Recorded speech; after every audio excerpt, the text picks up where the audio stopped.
Today I will try to grab your attention over Clostridium tetani. Clostridium tetani mainly causes tetanus because of its obvious toxin tetanospasmin.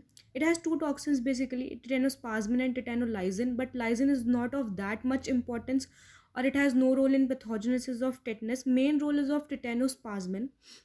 It is a neurotoxin. So it will be causing some problems in the neuromuscular junctions.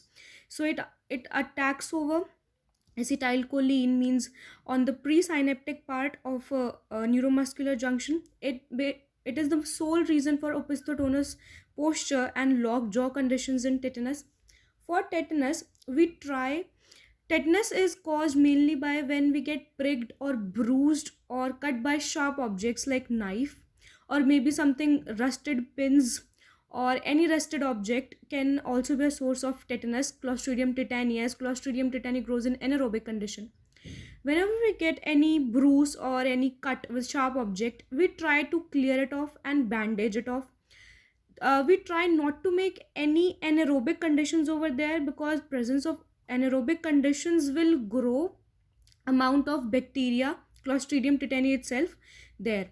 So we try, if the person is immunized, then the person should get a shot of tetanus toxoid, or we can say immunoglobulin tetanus, HITG, which we say.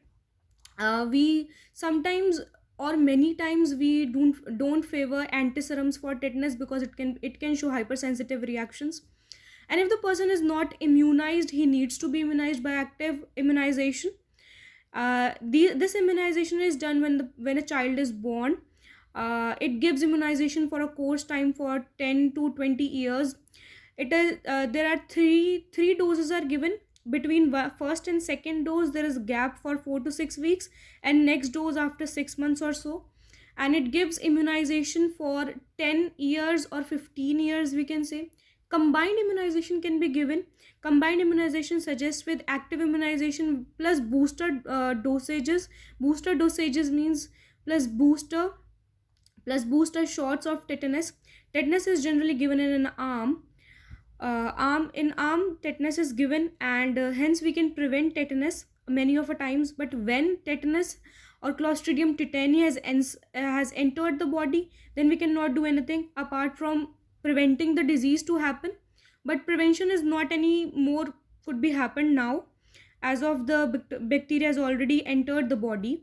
So after that, just its main problem is that it causes problems in neuromuscular junction, causing opisthotonous posture, a severe strain in neck and jaw, and causing very much problems to the patients, and end is death only. And it cannot be cured after it has happened. It can just be prevented by vaccination. In passive vaccination, we give tetanus toxoid or antiserums, or HITG, which is human immunoglobulin tetanus, in which human antibodies are used as tetanus antiserum. In active immunization, we give attenuated bacteria, or live bacteria is given. It is ATAP can also be given, and combined vaccine is combination of both.